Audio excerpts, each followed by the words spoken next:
या संसदीय क्षेत्र से जीत जाते हैं तो सबसे पहले आप क्या प्राथमिकता देंगे?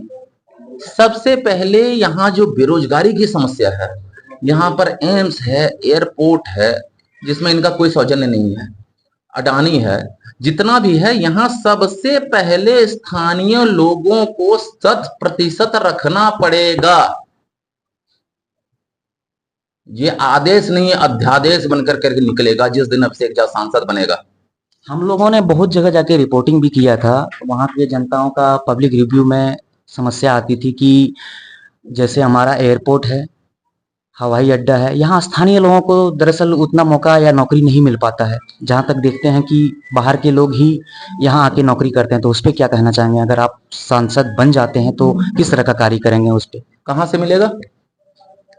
इनको दलाली करने से फुर्सत मिलेगा तब तो। 100% सिर्फ और सिर्फ स्थानीय को, बाहरी नहीं चलेगा।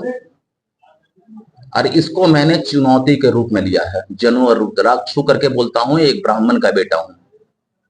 पहली बात तो मैं यहाँ पे आए हुए जितने भी पत्रकार बंधु हैं सबको मैं नमस्कार अपनी ओर से और अपनी पार्टी की ओर से कर रहा हूँ। और हमारे भाई साहब यहाँ पे चुनाव लड़ रहे हैं। सबसे पहली बात तो मैं ये आप लोग को बता दूं कि हमारी पार्टी अभी एनडीए का अंग है।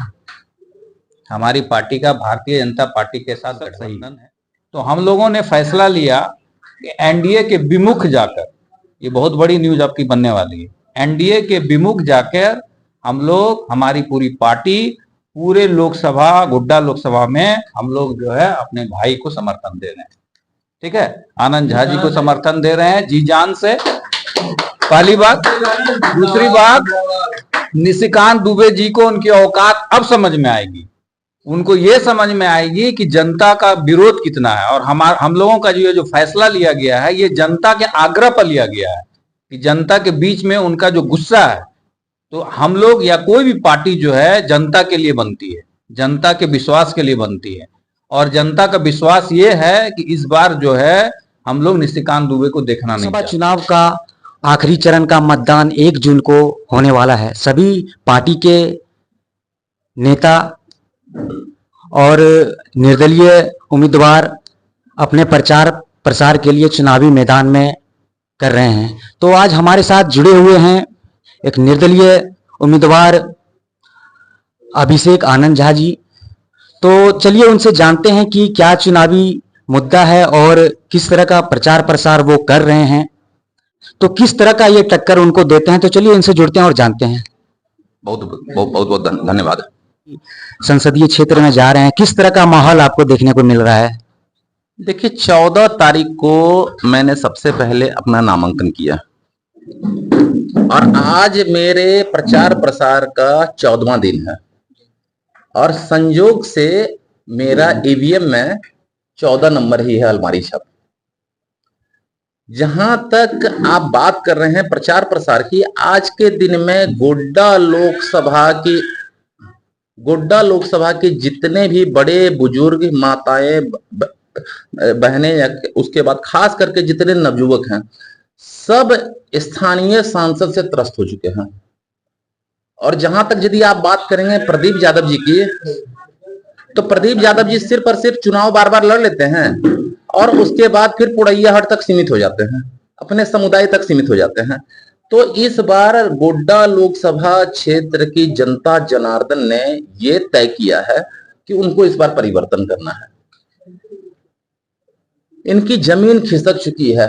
जो हमारे महाप्रभु माननीय निशिकांत जी जो स्थानीय सांसद हैं, ना आप सांसद फंड कहीं जगह खर्च करते हैं, कॉरपोरेट घरानों में बैठ करके जो आप दलाली करते हैं, 4 तारीख के बाद में सबसे पहला आपके ऊपर में पैनी दृष्टि मोदी जी की पड़ने जा रही है।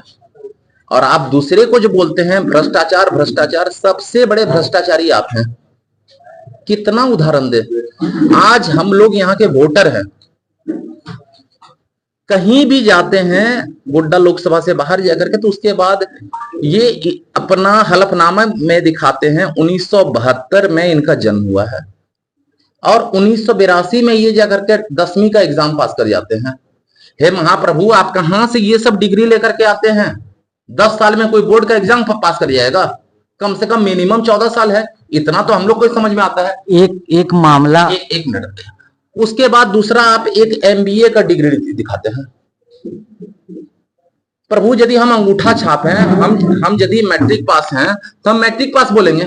आप एमबीए का डिग्री दिखाते हैं, आप एक भी दिन कहीं नहीं जाते हैं, आप उसका जवाब क्यों नहीं देते हैं?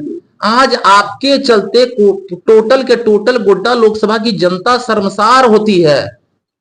आप आज के दिन में सबसे बड़ा भूमाफिया बन करके बैठे हुए हैं। वो तो बोल रहे हैं कि हमने जो है एम्स भी लाया है, ये रेलवे लाया है, अडानी लाया है, ये सारी चीजें वो तो अभी प्रचार प्रसार में बड़ी जोर शोर से नारा बुलंद कर रहे हैं। सबसे पहला आप एयरपोर्ट की यदि बात कर रहे हैं तो एयरपोर्ट का श्रेय ना कांग्रेस है ना भाजपा ले, वो सिर्फ और सिर्फ यहाँ डीआरडीओ के चलते आया है। यदि आप इस चीज की बात करेंगे तो मैं आपको एक चीज बता देता हूं कि इसका शिलान्यास कब हुआ था, जिस समय यूपीए की गवर्नमेंट थी एयरपोर्ट का। आपके टेन्योर में यदि उद्घाटन हो जाता है तो उसके लिए आप अपना पीठ खुद थपथपाइएगा, तब महाप्रभु सब कोई आपको पहचान चुका है। जहां तक एम्स की बात कर रहे हैं, एम्स यहां सिर्फ और सिर्फ भाजपा की डबल इंजन की सरकार थी, माननीय रघुवर दास जी के चलते यहां पर सिर्फ और सिर्फ एम्स आया है। और जहां पर एयरपोर्ट रहता है वहीं पर एम्स आता है। इसका एक जीता जागता उदाहरण जाकर के आप यदि आप देखेंगे जाकर के, तो आपको जाकर के आप दरभंगा का भी आप ले सकते हैं। जहां तक अडानी की बात कर रहे हैं, अडानी में